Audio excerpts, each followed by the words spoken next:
আমার চ্যানেলে স্বাগত। আজকে সপ্তম শ্রেণীর যে ভগ্নাংশের বর্গমূল আগের দিন পার্ট 1 হয়েছিল, আজকে পার্ট 2। বসে দেখি 11.1-এর প্রথম কি আছে, যে দুটি ধনাত্মক সংখ্যা গুণফল 14/15 এবং তাদের ভাগফল 35/24 হলে সংখ্যা দুটি কি কি। তো এক্ষেত্রে আমরা কি করব, এখানে সংখ্যা দুটি ধরে নেব। ধরি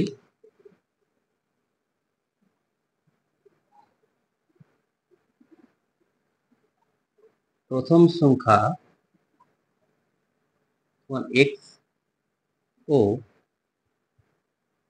দ্বিতীয় সংখ্যা y। তাহলে এই প্রশ্নানুসারে কি বলছে, x into y equal to 14/15 O x by y এটা গুণফল, এটা ভাগফল, x by y ভাগফল। তাহলে কি হবে, এটা সমান কত আছে, 35/24। আমরা যদি x into y এবং x by y কে গুণ করে দিই, তাহলে y y কেটে যাবে, তাহলে x স্কয়ার থেকে যাবে। অতএব কি করব, x into y into x by y equal to কি হবে, এটার মান কত 14/15 আর এটার মান কত 35/24। এই y y কেটে গেল, এদিকে কাটাকাটি করা যাবে।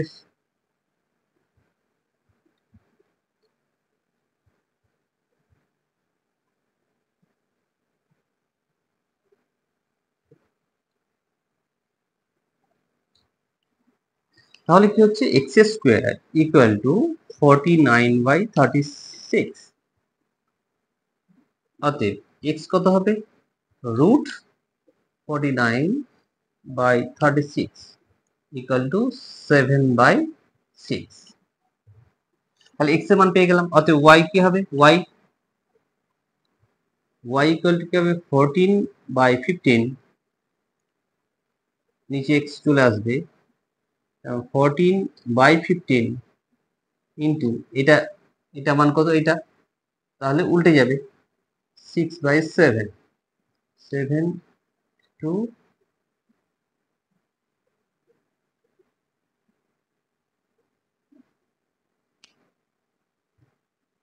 4/5। y মান কত, 4/5।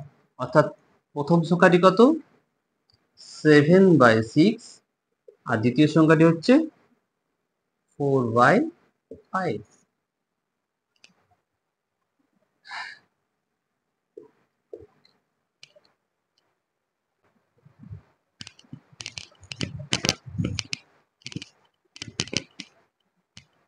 পরের গাণিতিক প্রশ্নটা কি হচ্ছে, 11 দাগের, রুট এটির মান কত। খুবই সহজ, অ্যান্সার কি হবে, রুটটা থেকে যাবে, 9 মানে 3 স্কয়ার, 64 মানে 8 স্কয়ার, 5 স্কয়ার, 8 স্কয়ার।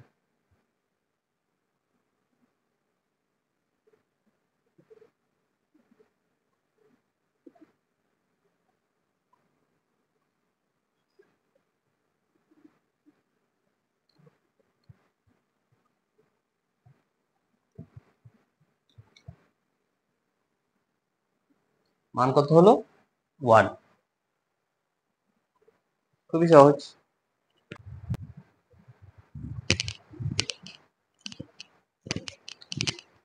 এরপরে বসে দেখি 11.2 9 দাগে কি বলছে, কোন দশমিক সংখ্যাকে সেই দশমিক সংখ্যা দিয়ে গুণ করলে গুণফল 1.1025 হবে তা নির্ণয় করো। কি বলতে চাইছে, তাহলে যে কোন দশমিক সংখ্যাকে সেই দশমিক সংখ্যা দিয়ে গুণ করলে, অর্থাৎ যে সংখ্যা সেই সংখ্যা দিয়ে গুণ করলে গুণফল কত হচ্ছে 1.1025, অর্থাৎ সেই সংখ্যাটির বর্গই হচ্ছে 1.1025, অর্থাৎ এই সংখ্যাটি। তাহলে সংখ্যাটি বর্গ কি হবে? সংখ্যাটি বর্গই হচ্ছে 1.1025। সংখ্যাটি কি হবে? √1.1025। এইটা আমরা কি করবো? ভাগ পদ্ধতিতে নির্ণয় করব। 1.1025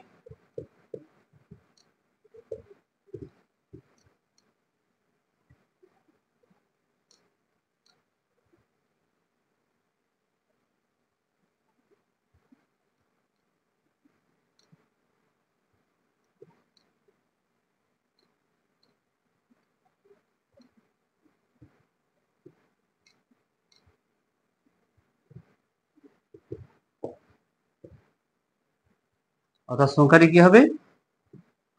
1.05 সেই সংখ্যা।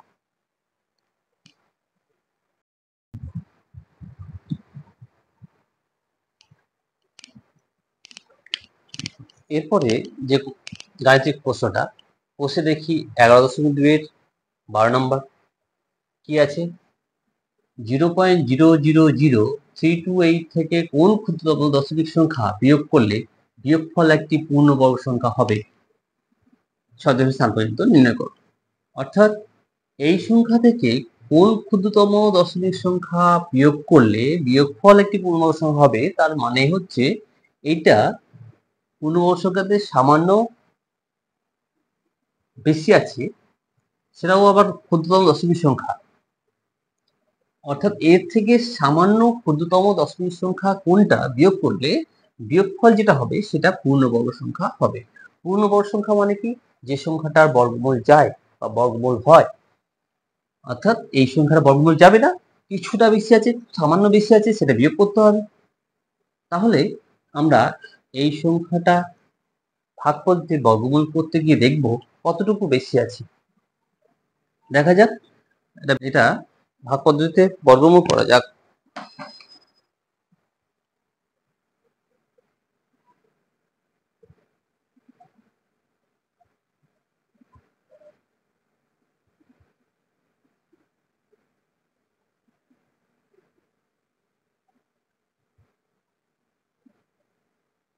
দুটো জন্য একটা শূন্য পাওয়া যাবে, দুটো শূন্যের জন্য একটা শূন্য, আর 0.3 আছে। অর্থাৎ আমরা কি করব? এটা নামানোর পর 0.1, অর্থাৎ এটা 1 দিয়ে যাবে, এখানে দুটো নামবে, এই ডাবল হয়ে আসবে, কদিয়ে যাবে দেখা যাক 8।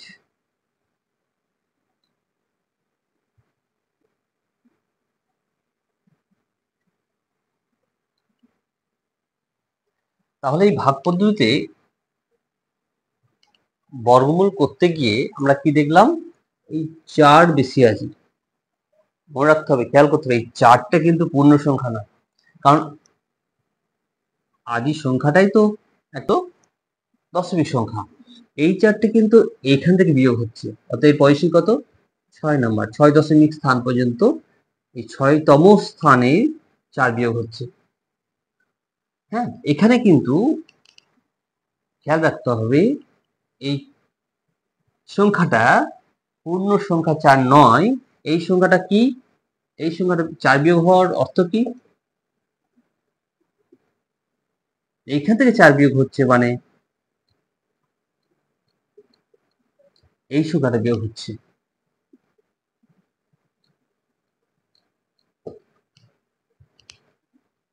অর্থাৎ আমি কতটা বিয়োগ করলাম? কোন সংখ্যাটা বিয়োগ করলাম? 0.0000004 সংখ্যাটা বিয়োগ করেছি। তার ফলে যে সংখ্যাটা হয়েছে বিয়োগফল সেটা এইটা পূর্ণবর্গ সংখ্যা, যার বর্গমূল 0.018। মেন কথা হচ্ছে আমার কত বিয়োগ করতে হলো? এই সংখ্যাটা বিয়োগ করতে হলো। এটা কটি আছে দেখা যাক। দশমিক পর 1 2 3 4 5 6, 6টি। 6 দশমিক স্থান পর্যন্ত বলেছে, আমরা পেয়ে গেছি 6 দশমিক স্থান পর্যন্ত। ক্ষুদ্রতম, এর থেকে কম হবে না, এর থেকে কম সংখ্যা হবে না, অথচ দশমিক সংখ্যা। অর্থাৎ অ্যান্সারটা কি হবে? এটা হবে। কি লিখতে হবে তাহলে? লিখতে হবে এটা থেকে এই ক্ষুদ্রতম দশমিক সংখ্যার জায়গায় জাস্ট এটা বসাতে হবে 0.0000004 সংখ্যাটি বিয়োগ করলে বিয়োগফল একটি পূর্ণবর্গ সংখ্যা হবে। তাহলে অ্যান্সার হচ্ছে কোনটা? এইটা। অতএব 0.0004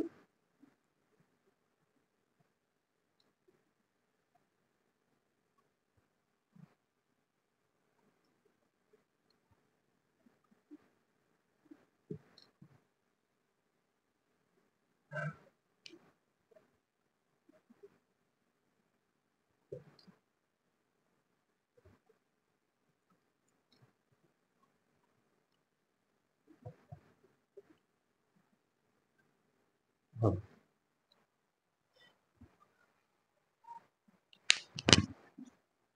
তাহলে আমাদের এই সংখ্যাটি হচ্ছে সেই সংখ্যা, সেই ক্ষুদ্রতম দশমিক সংখ্যা যেটা বিয়োগ করতে হচ্ছে এবং বিয়োগ করলে সংখ্যাটি বিয়োগফল পূর্ণবর্গ সংখ্যা হচ্ছে। খুবই সহজ। যদি তোমরা মন দিয়ে অঙ্কটা পড়ো, বোঝো, তারপরেও করার চেষ্টা করো, তাহলে খুবই সহজ। হ্যাঁ,